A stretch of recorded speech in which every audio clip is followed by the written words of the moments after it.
the season and all that is happening and all that you're doing in preparation and celebration, don't forget to come before the King. We're celebrating the King of Kings. Last week, we read how a star appeared in the sky that was a sign that this was not just a man being born. It wasn't just a king. It was a divine act. Right? When you were born, was there a star that appeared in the sky? Some of you say, maybe, No! It was a declaration that God came to this world. He's the King of Kings. We read that God was not only God, but came as man and king. And that's what makes him a King of Kings, these dimensions of being man, God, and king all together. Again, something no one else could do. And also, he is the King of Kings because he is the king of three tenses. He is the king of past, he is the king of present, and he's the king of the future, right? And the interesting thing is when we look back, we count to a certain time that we call the beginning. And we can count back, and we can look to now, and we are living in the now, and the now we just lived is the past, by the way. 10 seconds ago. There it goes. Present is just moving. And we're moving into future. But future has no end. That's why it's called eternity. And what makes Jesus King of Kings is that he was not just born and then died and ruled while he was on this earth, and that's it. Like other kings, they're born, have their coronation, become king or queen or leader, and then they die. Somebody else takes over. But for Jesus, he came already God and King, lived a humble life on this earth, rejected by mankind, but still is king, sitting at the right hand of his Father, and will return one day to sit on the throne. Totally different king, the King of Kings. In early history of Israel, there were many nations and many tribes and people groups, and they had kings, they had leaders. But Israel, though, was a priestly nation. Why? Because God is king. And so mankind, the Israelites, had priests that would be mediators between God, the king, and the people. But Israel wanted a king.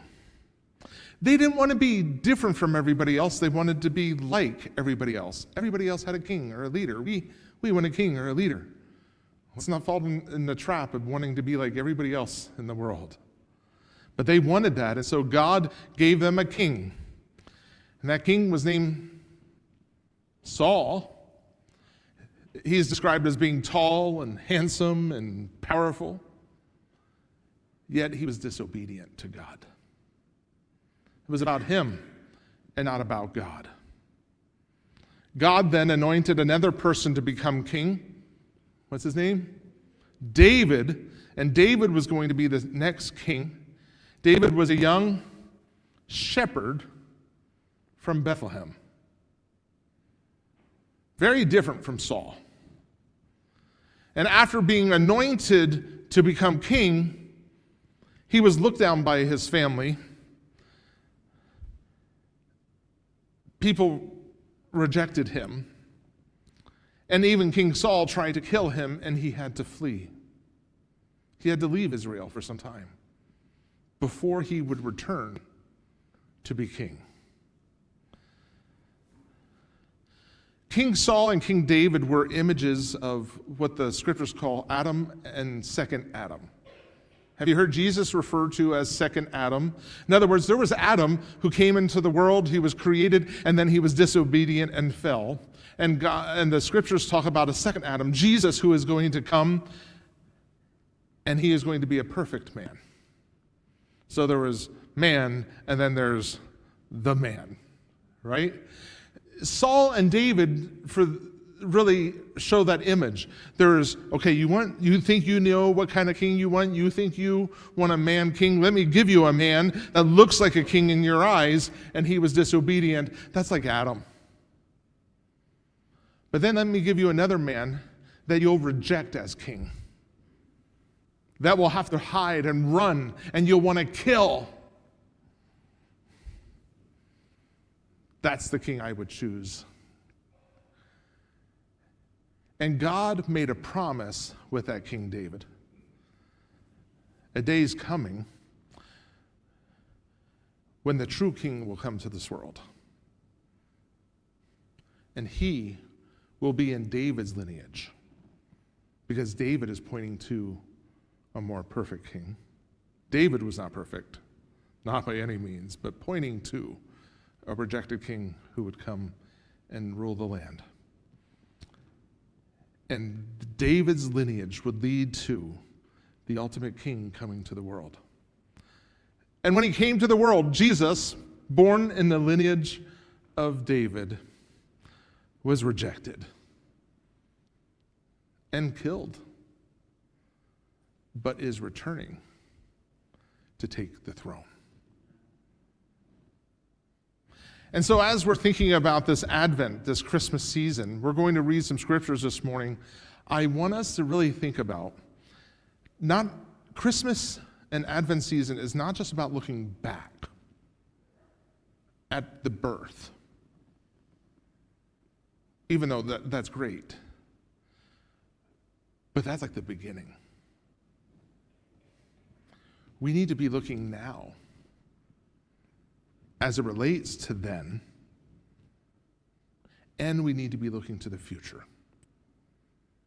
If we only look back at the birth, we're missing the big picture of the story. There was a prophet in the Old Testament named Nathan.